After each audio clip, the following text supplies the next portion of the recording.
For today's video, welcome to Tutorial 102. Ang topic natin ngayon is Ayomi Partition Assistant by Ayomi. Okay? So marami pang hindi nakakaalam about dito sa program na to guys. No? Alam nyo ba na napakasiksik din sa features na ito kahit isang program lang to guys. No? So ipapakita ko muna sa inyo. Take note mamimigay nga pala tayo ng license na ito. 10 users lang yung pagbibigyan natin ng original license 1 year. No, this is unlimited pala. Okay?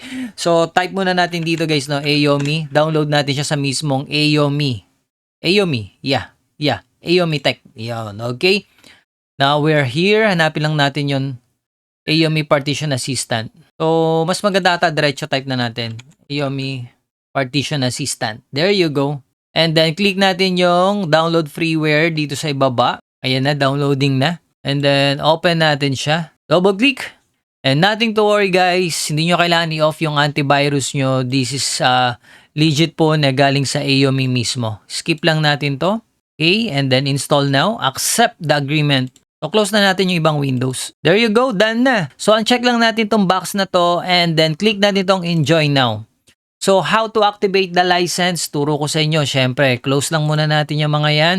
There you go. Nandito na tayo. Kung makikita nyo guys, no, kapag meron pang mga ganyan, ibig sabihin is hindi pa po tayo activated. So, para ma-activate natin guys at mawala yung mga advertising na yan, click lang natin tong register dito. And yung license code guys, no, 1:1 lang to Kahit kopyahin nyo yan, hindi yan gagana sa inyo. Once it's already activated dito sa PC natin. Click natin yung register. Registration successful. Okay.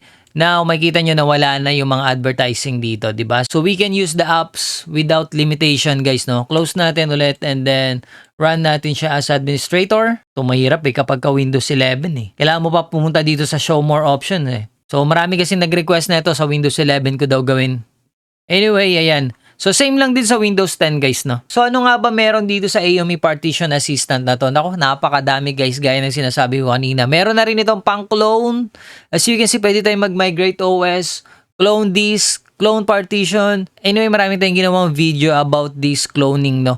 And pati migrate OS. And then dito guys, sa convert, ayan. So, dito guys, no, meron pa rin kasing namumroblema. Minsan, yung required dun sa laptop nila or sa desktop nila is GPT, hindi binabasa kasi naka-MBR. Pwede tayong mag-convert dito from GPT to MBR or MBR to GPT. Ang tanong, safe kaya? Sige, gawan na natin ng actual guys, no? Lahat yan isa-isahin natin, kaya medyo mahaba to. So, eto yung isang disk natin. Para makita nyo rin guys, no, dito sa my computer. Yan, pakita ko sa inyo. Meron tayong isang backup dito. Ayan, and dito guys, no, may mga laman na siya. So, gagawin natin, since naka-GPT po ito guys, no? Paano ba natin malalaman kapag naka-GPT? Makikita nyo na dito naka-GPT na, ayan. So, kung gusto natin i-MBR, pwede po natin gawin yan. Gawin lang natin, convert to MBR. Okay. So, select natin yung disk. So, careful po kayo dito guys, no?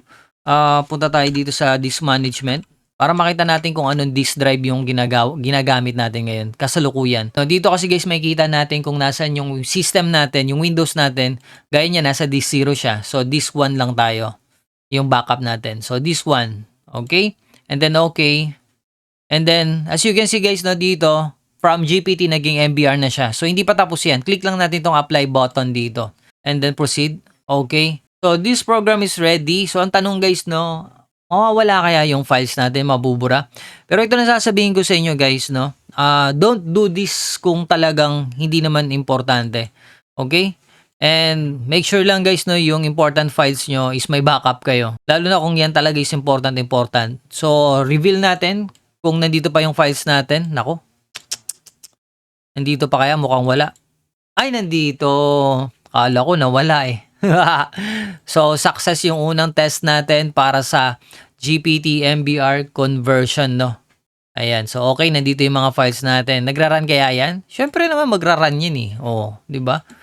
So, close na natin to. So, naka-MBR siya. Paano kung balik natin sa GPT? Balik natin? Sige, balik natin. Convert MBR to GPT. Disk 1 ulit. And then, okay. Kung makikita nyo, no, naka-GPT na po siya dito. From MBR to GPT. Click natin yung apply button. Proceed. Yes. Okay. There you go. Tingnan natin kung nandiyan pa yung mga files natin. Nandyan pa rin, di ba? So, safe po na hindi nabura yung files natin. Now, let's proceed to the next features niya. Meron siyang free app. So, dito sa free app, guys, meron siyang PC Cleaner. Ayos to May app mover. Aba, para sa tong app mover na to. Mukhang bago sa akin to Quickly find and delete large files by type. Duplicate files finder, meron din po siya. So, duplicate files finder, kapag meron kayong mga photos, videos, application, any files, minsan, di ba, hindi natin namamalayan, nagkakopy tayo ng mga magkakamukha na. So, malaking tulong yan guys kasi ang ano niyan, pinaka-purpose niya free app na yan para yung space natin sa, yung storage natin is mabawasan, di ba? This space analyzer, meron din. PC Cleaner. Ano ba tong PC Cleaner na to? First time ko rin itong in-explore guys, no? App mover, deleted files. Okay. So, gusto gawan din natin ng sample. Kaso wala pa akong apps na nakalagay dito O sige, meron pala. Sige, gawan natin guys. No? Subukan natin Free app tayo, tapos app mover. Subukan natin tong app mover. So, move apps, tapos lagay natin sa D-backup. Okay? So, ito yung partition natin, D0. And then next natin. So, ano yung babackup natin? Backup natin yung C++, OneDrive. So, lahat na yung backup na natin. Move natin, move. Move niya. So, parang ang mangyari pala na ito guys, no? 'Di ba yung drive C natin, 'di ba minsan puno na. Naku, ito pala yung kailangan ko sa computer ko So, halimbawa, minsan yung drive C natin, makikita nyo, puno na. Tulad na itong ano ko, no? Pakita ko sa inyo ng actual guys, no? So, puno na yung drive C ko dito. So, since marami akong naka-install dito na programs guys, no? So, mangyayari niyan, yung mga naka-install dito sa program files natin, 32-bit or 64-bit man yan, is ililipat niya ngayon dito sa ating drive D. So, mag-open pa kaya yun? Subukan natin Okay, so subukan natin guys. Move. If selected application or related services running, they will be force closed. Okay? Close muna natin tong LAN messenger natin. Bawasan lang natin. Wag na tong yung maliit lang. For demo lang naman Yan. Yung mga maliliit lang na size. Move natin. Okay. Operation completed. Click natin yung finish. Pwede rin pala tayo mag-move ng folders guys, no? Close natin yan. And then tingnan natin guys, no, kung magra-run pa yung edge natin. Magra-run pa kaya to? Nag-run pa. And then yung LAN messenger natin. LAN messenger. Open. Do you want to allow public? Allow? Gumana pa guys. So ngayon, tingnan natin kung nasa drive D siya. Punta tayo sa drive D. Nandito yung program files natin. So tingnan natin yung drive C naman natin. So nandito pa rin. So, nilipat niya lang talaga yung apps na sinelect natin. Di ba? Stig pala na ito, no? So, kung ayaw mo mag-format para magkaroon ka ng space sa drive C mo, so, ito yung magandang solution. I-move mo yung apps mo. What next? Recover. Ang ganda rin na itong recovery, guys, no? Ito, madalas ko rin ginagamit to pagka minsan nagpo-format ako. Nadadali ko yung mga drive D, mga partition, nandun yung mga backup files natin, no? Pwede natin recover dito yung pag na-delete natin. And then, boot repair. So, dito guys, boot repair. So, yung may mga issues sa mga blue screen, sa mga boot error, yung mga nagkakaroon ng ng error during startup. Ayan. So, pwede rin po natin yan dito guys. No? Recover data, lost, deleted, formatted data. So, may data recovery din. So, pwede rin natin i-repair yan dito guys. No? So, recover data. Pag kinlik natin to, meron nga, may apps nga guys. Meron din siyang data recovery mga boss. So, next natin is yung partition recovery. So, sample lang natin. Okay. So, halimbawa guys, no, nag-format kayo. Punta tayo sa disk management Diba usually ang nangyayari pag nag-reformat tayo, may mga partition yan, drive C, system reserve yan, makikita nyo na yan, diba? Okay, and then makikita nyo yan during format lalo na kapag ginagawa natin clean format na tinatawag, dinidelete natin lahat ng partition. Minsan accidentally guys, no, nagagawa ako, nadidelete ko yung pinaka-partition. Yes. Boom. Patay. Nabura na. So, paano ngayon yan? So, wag kayong mag-panic guys, no? So, nangyari sa akin to before. So, close natin. And, close natin, no? Close muna natin lahat guys. Sabi niya dito, these partition properties have been changed. Would you like to reload the properties? Reload lang daw natin. So, close natin guys, no? Pakita ko sa inyo na wala na yung drive D natin, So, ayan. Wala pong daya yan. So, ngayon, recover natin siya gamit yung AOMI Partition Assistant. And then click lang natin yung recover, partition recovery. Alright, so disk 1, select natin yung disk 1, and then next, and then fast search lang tayo. And then proceed natin, finish. Hinga kayo malalim. Tingnan natin kung nandyan yung files. So bumalik yung backup drive natin, nandito kaya yung files, open natin. Boom! 'Di ba? So nandito siya. So 'di ba sabi ko sa inyo guys no, napaka-importante nitong programs na 'to. Napakahalaga nito. So sa boot repair, so syempre, boot repair din natin masusubukan yan kasi gumagana yung Windows natin. So ito yung tanong, 'di ba? Paano kung nakorap nga yung Windows mo? Paano mo ngayon ma-recover yan? So gagamit ka ng Strelic? No, pwede po tayong gumawa ng sariling bootable niya dito. So pakita ko sa inyo ha. So dito muna tayo sa wipe. Sunod-sunod rin natin. Wipe hard drive, wipe partition, shred files. Naku, eto na. Maganda rin to guys, no? Pwede natin gamitin itong shred files. Ayan. Sabi niya dito, Drowly to avoid being recovery. 'Di ba? Files and folders. So kung meron kayong ano dyan, i-drag nyo lang yung files nyo, add nyo dyan or pati yung folder. Or kung gusto nyo i-wipe yung buong drive, wipe hard drive, ayan, kung may USB dyan, nalalabas naman dyan eh. Buburahin nyo yun. Di ba? Yung external drive nyo. And then test, ano meron dito sa test? This speed test, this surface test. Meron pang ganito? Okay. Di ko alam to Try nga natin yung SSD natin na Maxby. Start natin. Para siyang ano, yung crystal disk. So, read and write speed. Ayan, yung result natin. Tools. So, dito na guys, papasok. Ayan. BitLocker encryption. Encrypt partition to prevent unauthorized. Okay. So, kala nyo pang-unlock na ng BitLocker Reset Windows password. Meron na rin to.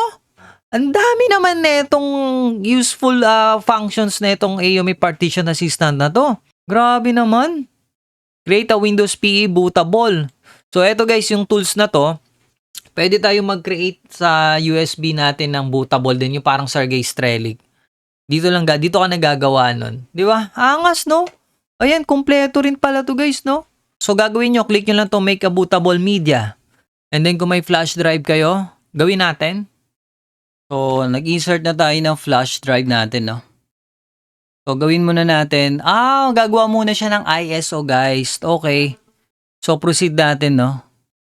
Yan, gagawa muna siya ng ISO. Tapos, gagamit tayo ng Rufus dito. So, download tayo ng Rufus. Okay lang natin. Rufus. Download muna tayo. So, ito yung ginagamit natin pang gawa ng bootable. Open. Hello? Yes. And then finish na natin to guys, no? Okay, this partition properties has been changed. Okay. So, ano pa ba meron dito? VM Manager. Quickly create Hyper-V virtual machine. So, pwede rin tayo mag-create ng virtual machine dito, mga boss. Ayos pala to So, gagawa natin to sa next topic natin guys, no? So, kapag meron din kayong mga partition na ayaw ma-partition, ayaw mag-shrink. So, guys, napakalaking tulong din nito. So, eto, yung drive din natin. Halimbawa, guys, no? Gusto natin gumawa din ng partition.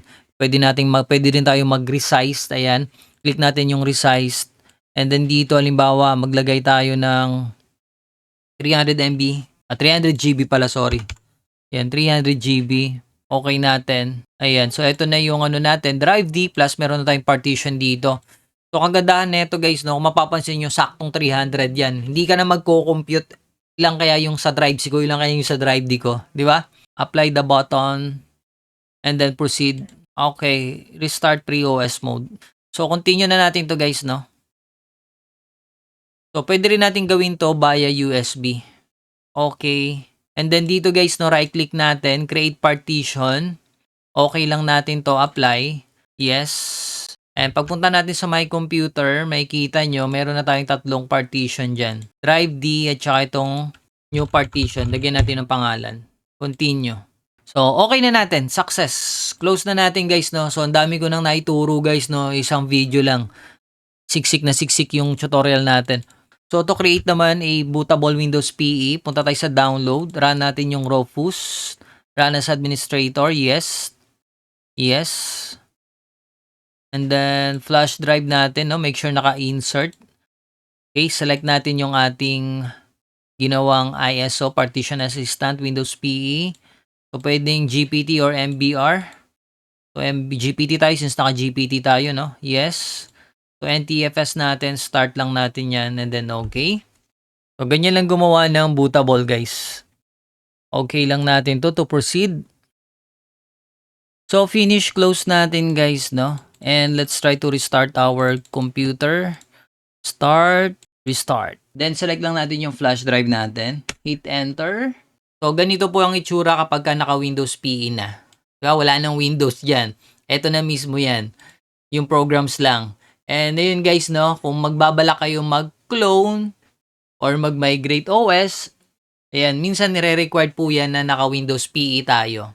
Angas, no? So, close lang natin to. And magre-restart po yan ng kusa.